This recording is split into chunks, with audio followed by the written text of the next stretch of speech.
always try to be a contextual speaker, as I'm a contextual preacher and writer. And I've been humbled by how people went straight to the point where I could never reach in my lifetime. So when I missed the real thing over in the middle of the week, we decided together with the techniques and another official that I should sit down, please. Oh, sit down. Oh, please. Let me not abuse you. Oh, sit down. Oh, sit down. Sit down. Sit down. Thank you. So, they asked me to give a summary to the whole occasion, but I feel very small to do that so-called summary. I had coined something that I thought I should share with you. You will either agree with me or not agree with me. I'm normally not a dogmatic speaker. I don't indoctrinate people. I speak and share with the people, and afterwards they are free to come back to me and say, we don't agree with you here, or what did you mean by this and that? I'm that kind of a free speaker and almost preacher. So during the week, I thought of how do we reframe gender violence. I was with some Germans in Brazil in 2009, and they were talking about reframing, that everything that they do, they make sure that they reframe for the sake of progress, so that the nation can understand things better and understand them anew. So reframing is about beginning to have another view of what we knew already. Okay? For instance, when you reframe, you could begin by saying, oh, they call a female dog a bitch, and you decide, I will call it something else. Which thing I'm thinking now on my feet. But I thought about this whole thing of violence. How do we begin to address violence?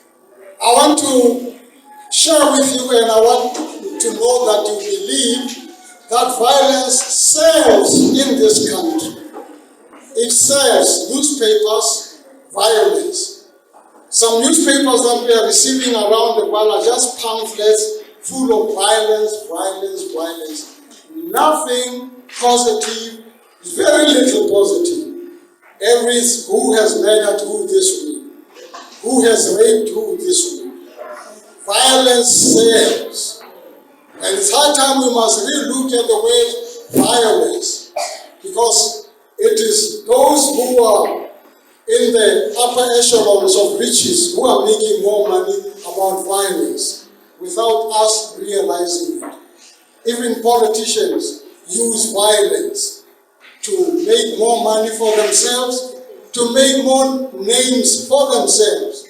They wait for violence to happen and they pitch up when violence has already happened, when they are actually the root causes of the violence. They want to be part of the palpable violence and to be there and say, we don't like this, we condemn. The big word that they use is always we condemn. We condemn. I say, wow, these people have no vocabulary. They cannot even say we are gutted or something like that. We condemn. They are the big condemners. If you agree with me, say yeah. We cannot live in a country where people, big shows and big honchos in government are always condemning. We must begin to be creative with our vocabulary. Having learned from the Germans, I imagined somebody, you know how to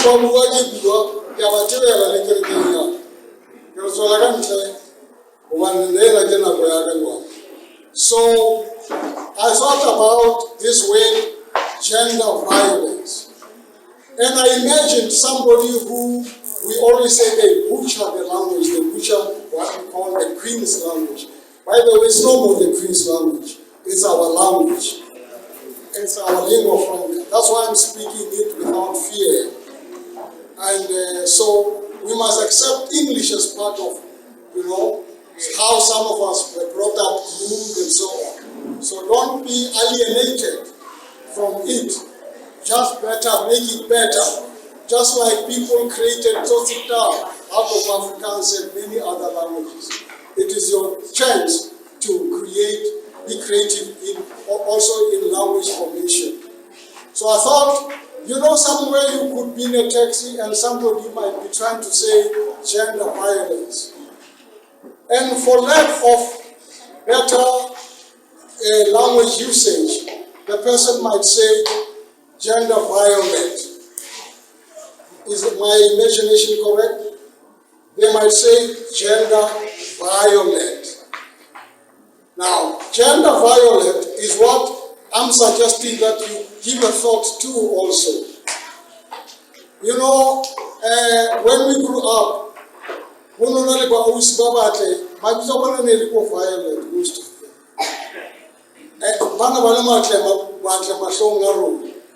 the way, those days, the more light complexion you were, we thought you were more beautiful.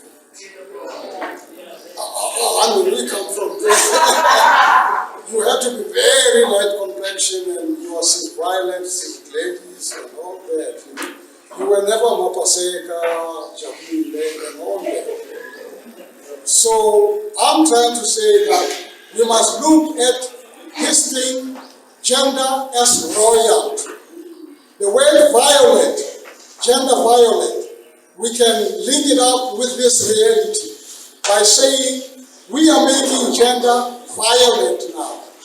The violet color is next to purple and is next to the other one color that I have just forgotten because I'm old. On Tuesday I'll be turning 71. It's coming Tuesday. Oh yeah.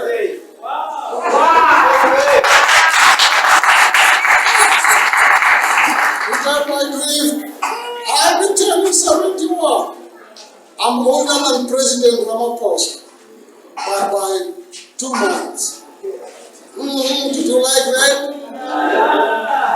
So you're talking to the senior now. And the senior says to you, make gender royal. Violet is the color of the bishops. They wear that. In the olden days, it was the color of professors. It was violet. The flower which is violet, you look at it and you get pleased, you get healed when you're just looking at it. When you smell it, you even get more healed. Let us think about it, and I'm not throwing it down your throat, that you might think of gender violet than gender violence. I know I'm giving you a big task. We must learn to reframe. And some of the words are just lying down there, hanging fruit for us to pick. When we grew up, Bombe ineli mafumahad, amakosigas, Wamtateli being hard, isn't it?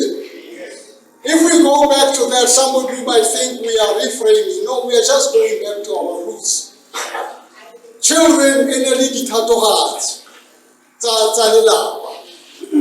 We must make them royal. Back to royalty. Back to their station that God has intended them to be. To be royal. Well, let's work out and say, by the way, violet, you might have to use royal more than violet. But remember, you picked it. Thunder. Thunder, eh? I'm afraid of thunder. So, violet, think about violet and think about royalty. Let's make fathers royal once more. Let the fathers be royal. Let the mothers be royal. Kasisutu nirere mulikani wani, umlingani wani, isn't it? Not Musadi. Musadi, not Musadi akauta uwe bona. Musadi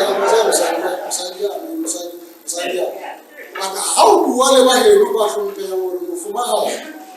Which in was Cassia, I would Fazwa. Utumfazwa, how cut out Utawa taxi, Uwatilo or driver Hamna.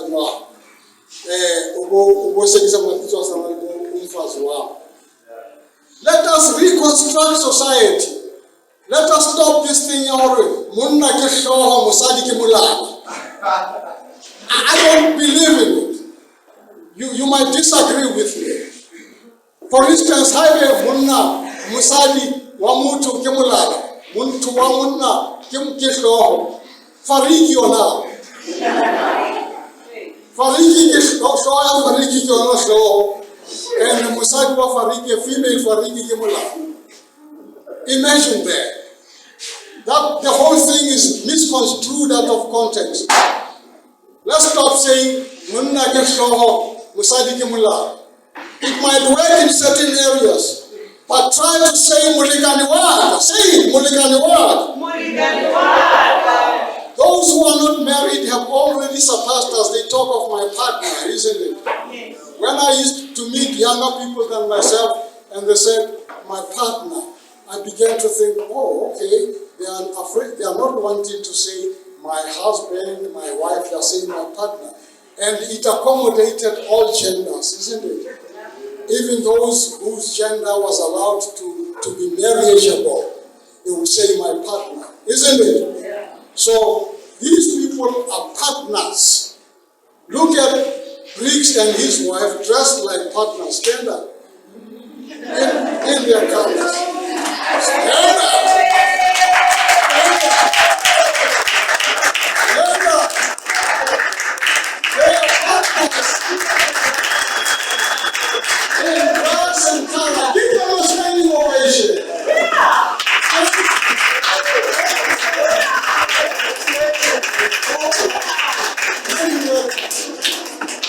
We must bring back those things that Musari Kimulana, Munna Gana according to your tradition, but I'm suggesting you are free to change it and say, we are equal. Now, there's a film that you might have watched about the forgotten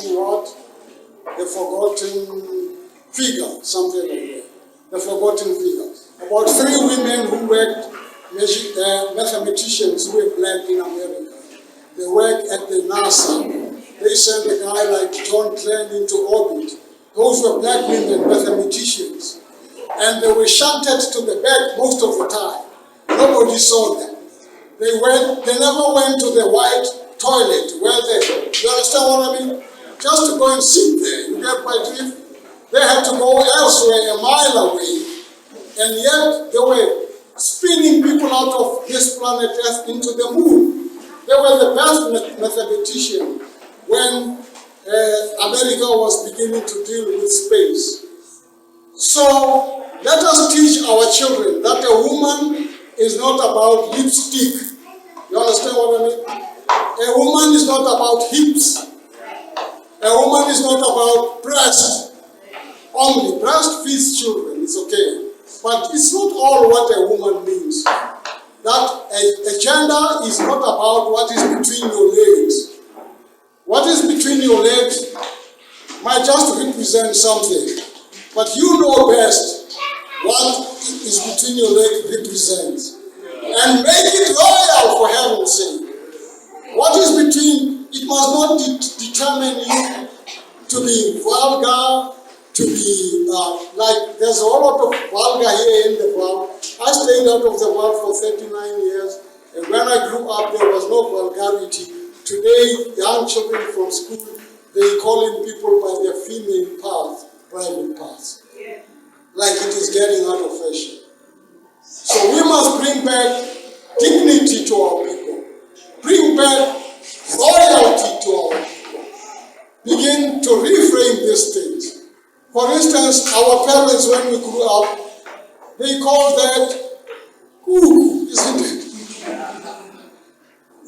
reframing. They didn't call it this thing that you call them all over here and so on. They called the man's private passport. They were not talking all this nonsense that we are hearing now and so on. Let's go back and give this royalty. Okay? As Catherine Grover Johnson began to bring back royalty to the black woman in the US of A. And I thought, I was thinking that I'm going to speak more than this because I'm pretending to be keynote speaker. I ain't no keynote speaker. I have to summarize. But don't ever dare to give a preacher to summarize. We will talk more than the keynote speaker. So be careful. Be careful. Be careful. Say royalty. Royalty. We are royal. We are royal. We are not violence. We are royal. We are not violence. We are royal. We are violent. We are not violence. We are violent. We are not violence. I'm going to give you forms to fill to join my congregation.